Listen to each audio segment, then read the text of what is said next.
Hello friends, welcome back to my channel knowledge factory. This is Shraddha Soni. आज की class में हम देखेंगे एक नया chapter name is a truly beautiful mind. ठीक है, तो जैसे कि नाम से ही पता लग रहा है यहाँ किसी अच्छे से पर्सनालिटी के बारे में बताया जाएगा, तो जाहिर सी बात है डेफिनेटली बताया जाएगा।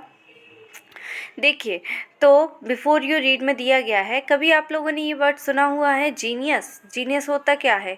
जीनियस को हिंदी में कहते हैं प्रतिभाशाली। एक ऐसा व्यक्ति जिसमें बहुत कई प्रकार के गुण हो, लेकिन वो गुण कौन से होने चाहिए? ठीक है, तो कभी आप लोगों ने सोचा है? सोचिएगा ज़रा, इसका आंसर आपको आगे चैप्टर में मिलेगा। इसका आंसर जानने के लिए आपको पूरा वीडियो देखना होगा लास्ट तक। और यदि आपको वीडियो पसंद आए तो please like, share and subscribe ज़रूर कीजिएगा। We shall now read about a young German civil servant who took the world by storm about 100 years ago. यहाँ हम किसके बारे में बात करने वाले हैं? एक जर्मन सिविल सर्वेंट की। जर्मनी के एक सिविल सर्वेंट तो आप समझ गए होंगे, उनकी बात करने जा रहे हैं जिसने आज से 100 मतलब कहना चाहिए द वर्ल्ड बाय स्टॉर्म, मतलब कई इन्होंने तूफानों को पार करके, कुछ पहले की टाइम की बात है, 100 ईयर्स अगो की, 100 साल पहले की बात है। इन द समर ऑफ 1905 का टाइम था। 26 साल में the 26 years old published in quick succession from 4 ground breaking papers about light, the motion of the particles, the electrodynamics of moving body and energy. His work took up only a few pages in scientific journals, but changed forever our understanding of space-time and the entire cosmos, and transformed at the name Einstein into a synonym for genius. देखिए, वो कहते हैं 1905 का, माना कि आज का जो टाइम है वो 1905 का टाइम चल रहा है, और उसके 26 साल पहले एक इस तरीके से पब्लिकेशन हुआ था किसी ब्रेकिंग पेपर्स में, उन्होंने पढ़ा होगा। देखिए, आपको पता है कि ये जो मतलब ये अभी की जो 2 सेंचुरी हो चुकी हैं, इसी टाइम पे सबसे ज़्यादा फिजिक्स में क्या हुआ है, इसका डेवलपमेंट हुआ है, इनोवेशन हुआ है इसमें। ठीक है, तो वो कहती हैं पहले का जो इलेक्ट्रोडायनामिक्स हो गया, द मोशन ऑफ पार्टिकल्स हो गए, आपकी एनर्जी हो गई, कोई भी वर्क हो गया किसी काम पेज का, ठीक है, जर्नल्स और मतलब ये सब चीज़ें, स्पेस टाइम वगैरह, और एंटायर कॉस्मोस इट मीन्स जो आपका खगोल विज्ञान होता है। ठीक है, तो उसके बारे में जो भी मतलब कहना चाहिए स्टडी की जाती है, उसका सिनोनिम मतलब क्या होता है, इसका पर्याय अगर अपन दूसरा नाम कहें तो वो आइंस्टाइन के नाम से जाना जाता है। ठीक है, आज के टाइम पे, आज आप देखिए, आप लोगों ने, सभी लोगों ने पढ़ा होगा ब्लैक होल, सॉरी, आज आप जितने भी फिज़िकल, ख़ास तौर पे आप यदि कॉस्मोलॉजी और कहना चाहिए उसका कॉस्मोलॉजी से रिलेटेड यदि आप कुछ चीज़ पढ़ते हैं, समझते हैं, तो पूरी की पूरी इन्हीं साइंटिस्ट के आसपास, या साइंटिस्ट या फिजिसिस्ट, इन्हीं के आसपास क्या होती है, इनकी स्टोरी घूमती रहती है। 50 ईयर्स आफ्टर हिज डेथ, और उनकी मतलब कहना चाहिए डेथ के बाद भी Albert Einstein genius still reasons, मतलब कहना चाहिए ऐसा नहीं है कि जब वो मतलब कहना चाहिए उनका सर्वाइवल था उसी टाइम तक उनको जीनियस कहा जाता है।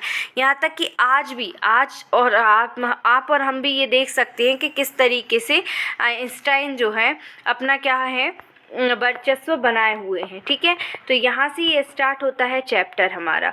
बहुत ही इंटरेस्टिंग चैप्टर है, प्लीज़ इसको टिल एंड तक देखते रहे।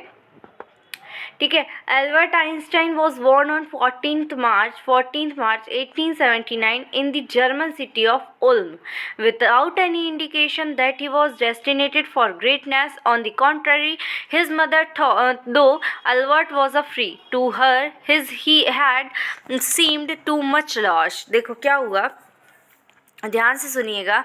एल्बर्ट आइंस्टाइन का जन्म जो हुआ था 14 मार्च को 1879 में हुआ था। जर्मनी की एक सिटी है जिसका नाम है उल्म, वहाँ हुआ। अब देखिए, अब देखते हैं, कहते हैं ना कि विदाउट एनी इंडिकेशन, किसी भी बिना किसी संदेश के, या कहना चाहिए संकेत के, डेस्टिन जो होता है, आपका जो भाग्य होता है वो लिखा होता है। ऐसा तो है नहीं कि आपको कुछ अलग से स्पेशल साइन मिलती हो, तो वही कहते हैं। ऑन द कॉन्ट्ररी, उसकी मदर को लगा कि जो एल्बर्ट जो है वो फ्रीक है, मतलब रिस्पॉन्स ही नहीं करते हैं, क्योंकि उनका जो हेड था, उनका जो सिर का पोर्शन था, जो ब्रेन होता है, ब्रेन पोर्शन जो होता है वो नॉर्मल पीपल से, नॉर्मल बच्चों से कुछ ज़्यादा बड़ा था। क्या आपको पता है कि एल्बर्ट आइंस्टाइन एक ऐसे साइंटिस्ट भी है जिनके मस्तिष्क पर या जिनके ब्रेन सेल्स पर रिसर्च करने को के लिए भी लड़ाई छिड़ गई थी, जंग छिड़ गई थी।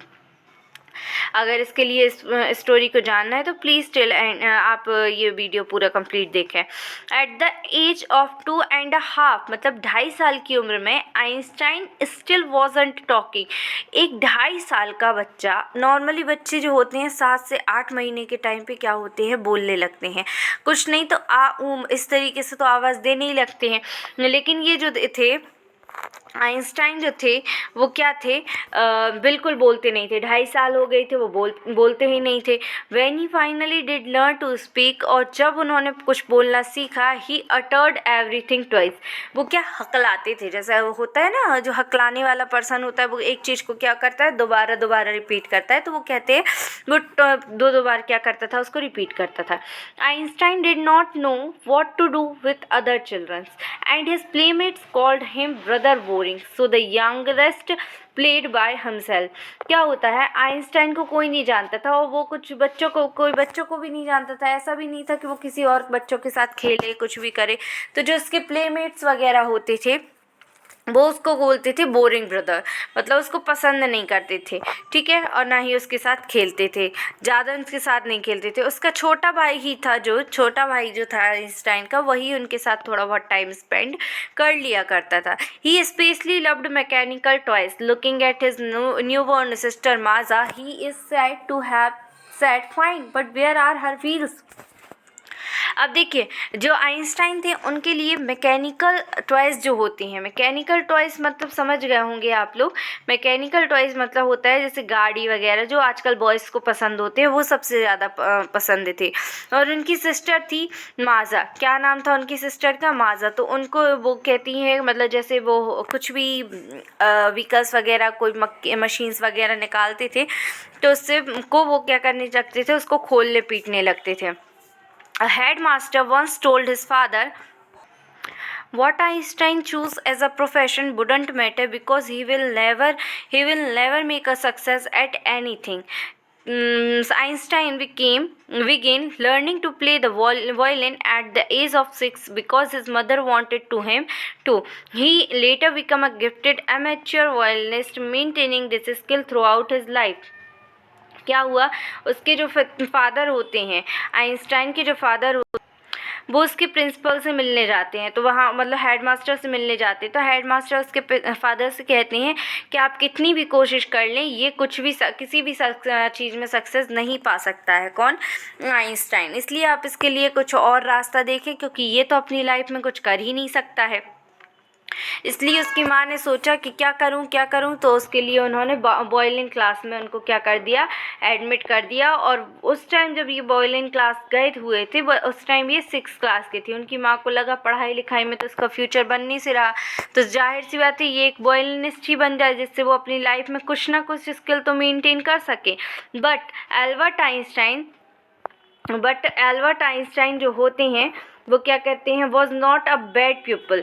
ही went to high school in Munich where Einstein's family had moved when he was 15 months old and scored good marks in almost every subject. Einstein hated the school regimentation of and often clashed with his teachers. At the age of 15, Einstein felt so stifled there that he left the school for good. क्या होता है, अब ये हो गई उनके ऊपर की बात, ठीक है, मुझे अभी हमने आप लोगों को बताया उनकी सक्सेस लाइफ के बारे में। अब बोलते हैं एल्बर्ट इतने भी बुरे नहीं थे, वो उन्होंने अपनी आगे की स्टडी जो है वो कहाँ करी, उन्होंने म्यूनिच में करी, ठीक है, आगे की म्यूनिच में करी, जहाँ से उनकी फैमिली जो थी मूव्ड कर गई थी पहले ही, 15 महीने पहले ही। और उन्होंने अच्छे सब्जेक्ट, ऑलमोस्ट हर सब्जेक्ट में उन्होंने अच्छे नंबर गेन किए। लेकिन स्कूल से के उनको रेजिमेंटेशन वाले सिस्टम से उनको बहुत प्रॉब्लम थी, मतलब कहना चाहिए डिसिप्लिन वगैरह इस सारी चीज़ों से उनको बहुत ज़्यादा प्रॉब्लम हुआ करती थी। वो अपनी तरीके से पढ़ाई करना पसंद करती थी, ना कि किसी के फोर्स में। ठीक है। और इसी के कारण जो उनको रेजिमेंटेशन झेलना होता था स्कूल में, उसी के कारण उन्होंने स्कूल भी क्या कर दिया, लेफ्ट कर दिया म्यूनिच का। उसके बाद क्या हुआ, द प्रीवियस ईयर, कोई पिछले साल Albert's parents had moved to Milan, कहाँ पहुँच गए वो, मिलन में शिफ्ट हो गए। उसके बाद क्या हुआ, and left their son with relatives, और वो अपने बच्चों को, अपने बच्चे को रिलेटिव के पास छोड़ गए।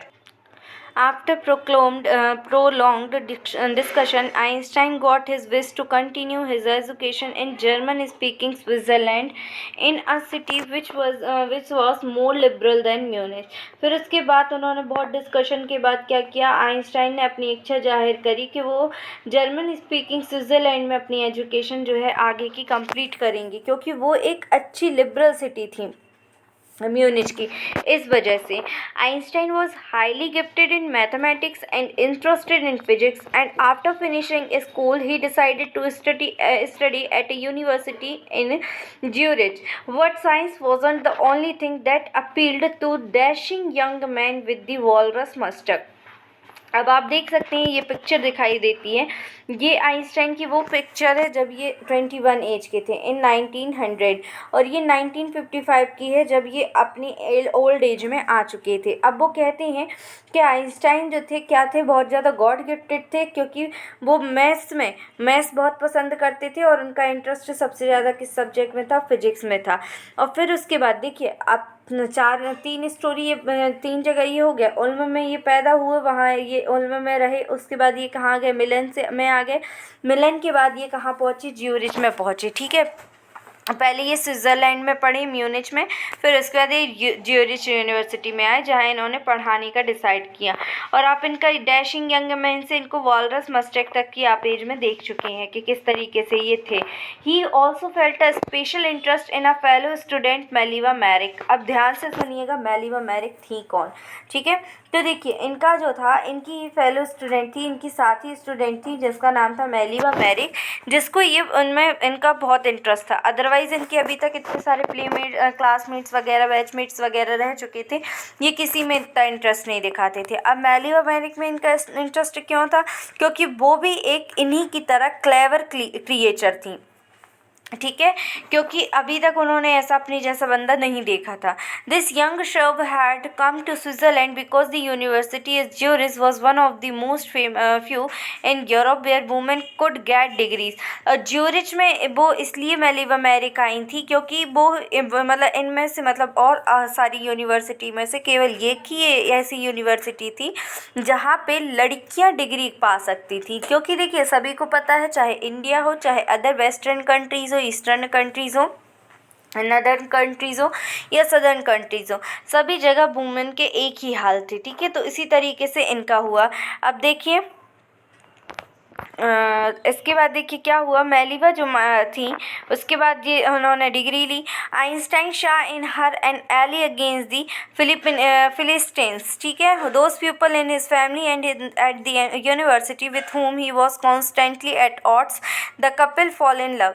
इन्होंने बहुत, मतलब कहना चाहिए, साथ में इन्होंने आर्ट सीखा, मतलब इनके लिए सिर्फ और सिर्फ अपने काम से मतलब होता था, एजुकेशन एजुकेशन एजुकेशन, ठीक है। और इन लोगों को, मतलब मेलिवा के लिए और आइंस्टाइन के लिए और किसी चीज़ से मतलब नहीं था, ना ही आर्ट से, ना लिटरेचर से, ना ही म्यूज़िक से। इसी कारण से दोनों ही एक प्रकार के होने के कारण, एक ही क्वालिटीज़ होने के कारण, दोनों एक दूसरे के प्यार में क्या हो गए थे, ये पड़ गए थे। The couple fall in love. Later survivor in which they put their affection into words, mixing science with tenderness, wrote Einstein. देखिए, इन्होंने कुछ इस तरीके से लविंगली, या कोई लेटर वगैरह नहीं दिया, लव लेटर नहीं दिया, कुछ नहीं दिया, ये सिर्फ अपनी ही भाषा में, अपनी साइंस की भाषा में ही इन्होंने एक दूसरे को क्या किया, प्रपोज किया। और साइंस वर्ड्स में आइंस्टाइन लिखते हैं, how happy and proud I shall be when we both have brought our work on relativity to a victorious conclusion, ठीक है। मुझे बहुत खुशी हो रही है और प्राउड हो रहा है कि हम दोनों ही साथ में मिलके विक्टोरियस, मतलब विक्ट्री हासिल करते हुए एक विक्टोरियस निष्कर्ष पे पहुंचेंगे रिलेटिविटी के, ठीक है। अब उसके बाद हम देखेंगे, आगे देखते हैं इसके In 1900, at the age of 21, Albert Einstein was a university graduate and unemployed. क्या हुआ 21 की एज में एल्बर्ट आइंस्टाइन ग्रेजुएट तो हो गए थे, लेकिन अब भी वो बेरोजगार थे. He worked as a teaching assistant, gave private lessons and finally secured a job in 1902 as a technical expert in the patent office in Bern. अब देखिए इन्होंने क्या किया, ये कुछ कम करना चाहते थे तो इन्होंने टीचिंग असिस्टेंट के रूप में काम करना शुरू किया, साथ ही साथ प्राइवेट लेसन्स देना शुरू किया स्टूडेंट के लिए, और इन्होंने 1902 में एक फाइनली सिक्योर्ड जॉब ले ली, जो कि किसकी थी, टेक्निकल एक्सपर्ट में, पेटेंट ऑफिस में, जहां ये अपना भी काम करते रहते थे. While he was suppose to be assessing other people inventions, Einstein was actually developing his own ideas in secret. क्या होता था, देख भले ही वो अपना जॉब कर रहे थे आइंस्टाइन पेटेंट ऑफिस में, लेकिन साथ ही साथ वो अपने आइडियाज़ पे भी क्या करते थे, वर्क करते थे. वहाँ वो कुछ ना कुछ आइडियाज़ इन्वेंशन से रिलेटेड निकालते रहते थे, और उन्होंने jokingly, he is said to have jokingly called his desk drawer at the work of bureau of theoretical physics. और उसी कारण से उनके लिए ब्रारू का थियोरेटिकल फिजिक्स का डेस्क ड्रॉअर भी कहा जाने लगा. ठीक है, इसके बाद हम बात करेंगे इनकी थ्योरी ऑफ रिलेटिविटी की, जो कि इनकी वर्ल्ड वाइड फेमस है. ठीक है, मास की और किस तरीके से इन्होंने मास और एनर्जी का रिलेशनशिप बताया, ये भी हम बात करेंगे अगले वीडियो में. जब तक अगर आपके लिए ये वीडियो पसंद आया हो तो please like, share and subscribe ज़रूर करें, और यदि आपको कुछ सजेशन या कुछ सुझाव देने हो तो उसके लिए कमेंट करें. Till then, bye.